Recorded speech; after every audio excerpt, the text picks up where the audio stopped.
If you could bring this mic up a little, that'd be great for me. Okay? I think they respond to more microphone checker.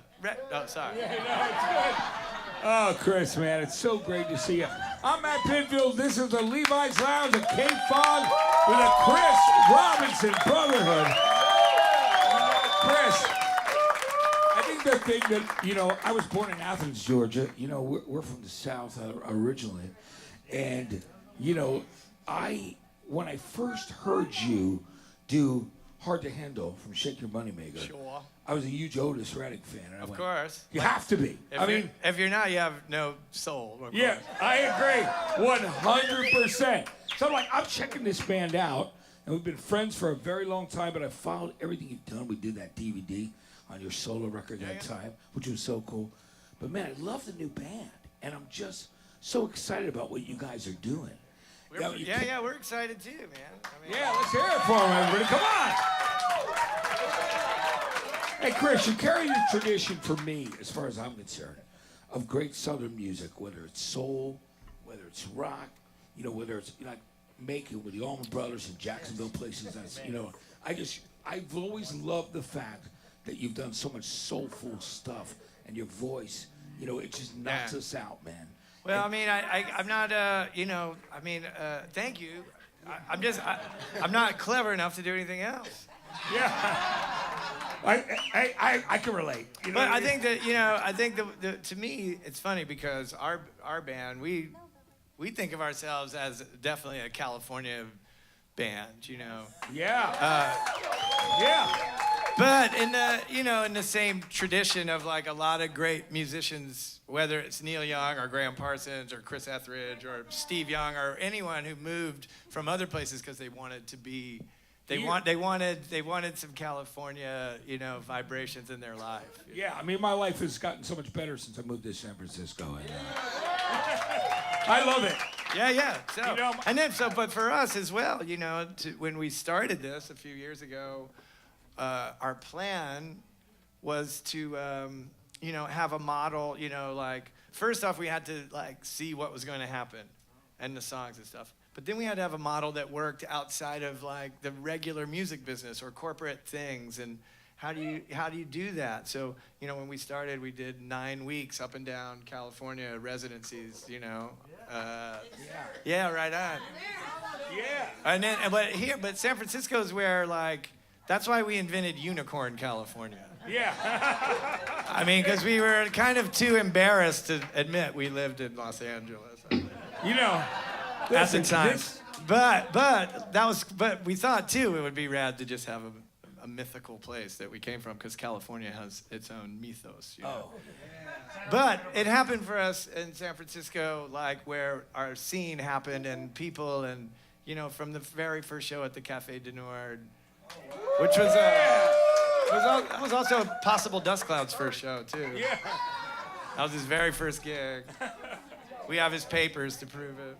But ever since that first show, it turned into something else. Here's this band with a bunch of songs no one's heard, and they're playing 3 hours, and what's going on? But here, first show is it kind of was a illumination, for us that this is something that we want to get deeper into. Yeah, and it's one of the most musical rich cities of history ever. I love it, the Dead too. You name it. Quicksilver Messenger Service. And by the way, my girlfriend and I are moving and we're renting. Moby Grape. What about Sandy Bull? Moby Grape. No one ever talks about Sandy Bull. He was from San Francisco too. Sly. Sly the Family Stone. Moby Grape 805. I knew that when I was 5 years old. What about Too Short? Yeah, your life is too short. But hey, Chris, I just have to, what I always loved about when you and I became friends and talked about music. The airplane, by the way, me and my girlfriend are moving into Paul Kentner's apartment on Saturday from Jefferson Airplane and Starship. So, and that's like kismet for me, man. That's synergy and love. It should be, whatever you touch, you should get contact ties. Yeah, I will. I probably will. I'm sure I will. But I love all those records, So, Moby Grape you mentioned too. Skip Spence, all the guys. Yeah, of course. Yeah, to me, it's funny. I met Paul Kantner a few years ago, and he I was at the coffee place. This is when I drank coffee. And Cafe. at North Beach, what's Yeah. it called? Yeah, Yeah. it's where Francis Ford Coppola wrote Yeah. Godfather 1, 2, and Apocalypse Now. I was hanging out. I mean, I always used to Yeah. go there every morning when we would be here. But he came up to me and he goes, "Hey," or I actually went up to him and introduced myself. And he said, "Oh, we've met before." And I was like, "No, we haven't." Yeah. I was born in the 60s. I didn't do all the drugs in the 60s. I remember that we didn't meet. We did them later. But I told him, like, Blows Against the Empire, Yeah. which Betty Cantor Jackson engineered that record, of course, we're lucky enough to have Betty in our... Woo! Betty's on our... Are we in Betty's trip or is she on our trip? I don't know. But, Hey, but like, that's the finest psychedelic, that's like one of the finest, like, acid revolution records ever, man. You know what I mean? I love it, man. All those Airplane records, you know? And Chris, I gotta ask you to introduce the guys in the band. And tell me how you got together with them. I really wish I had an app now that I sounded like Don Cornelius to introduce them. It would be so amazing, like... Soul Tree. He's a Pisces on keyboard. There you go. Soul Tree. Peace, love. Over here on the keyboards, and really a good ensemble today. And also my first we planned this together, this band, a long time ago now. Adam McDougall.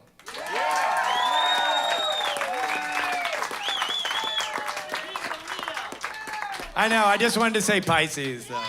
Because on the Ohio Players records we listen to, everyone's a Pisces, I think. I think there's not one Sagittarian in a funk band. What's up with them? Yeah. I know, I'm just kidding. It's like the floaters float on. Remember that? We're like the tug. Of course, here on guitar, Mr. Neil Casal. You're a Scorpio, though. We know that. Great song, right? Jersey connection. If anyone has a problem with Jersey, they don't know Neil. Yeah. Exactly. Except he lives in Ventura, so. Yeah. Oh, thank you for that. Yeah, It's cheers, true. cheers. Because I moved here because it's the greatest city in the world. I'm so happy to be here. True. You know? I don't ever want to leave. On bass guitar, that's Mr. Jeff Hill right there. Yes. He made that bass. He carved that bass out of a giant soap bar on the bus. And it sounds amazing, and it's clean. It's squeaky clean. On the drums, that's what we call the drummer. On the drums, Tony Leone.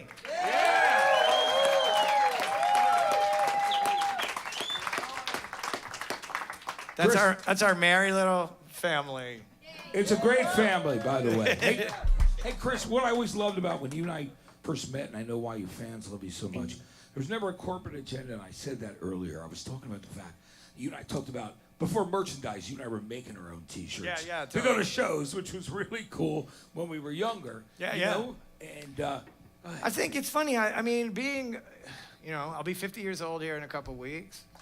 And, but I think one of the coolest things, is like where I come in the 80s music scene, a lot, that at least in Atlanta and stuff, it was all do-it-yourself stuff. Yeah. And that was kind of maybe because it was closer to some sort of counterculture idea or philosophy or something, but art, and music and the lifestyles and our dreams, they weren't revolving around success.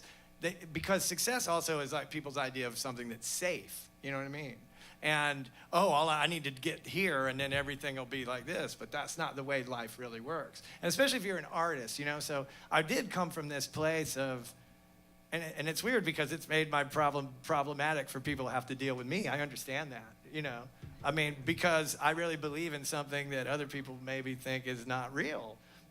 Or that you're not supposed to keep believing in, or that, but those, my connection to being a musician and living this life, having the opportunity to know these people and love these people and all the people I've met and played with and fought with or whatever. It's like amazing. It's an amazing experience. Yeah. But it all revolves around never forgetting that really the only thing that's interesting or important is the music. You know what I mean? Man, that's what it's all about. That's why we hit it off. But that's what I love about you.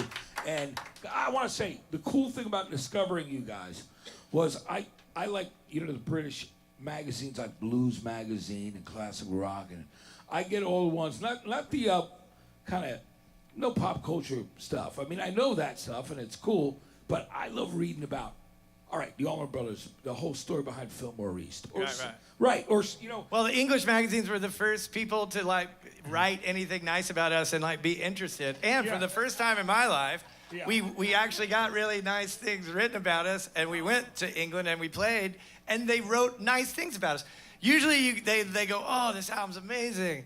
And they're like, oh, that. Then you get there like, oh, it was horrible. They were horrible.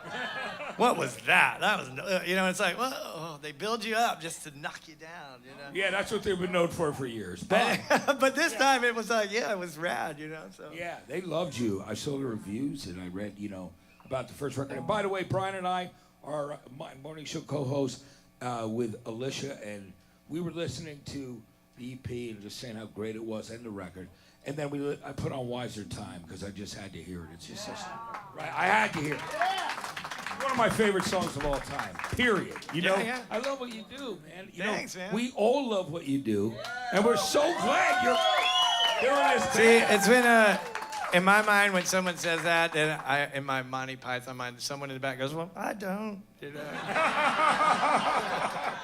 Chris, I'm going to let you get up and do some more songs. Thanks so much, man, for you guys coming here. We love having you here. It is such a great pleasure to see you again. And the band is killing. So, all right, everybody. One more time for KFOG and the Levi's Lounge. Let's hear it for the Chris Robinson Brotherhood.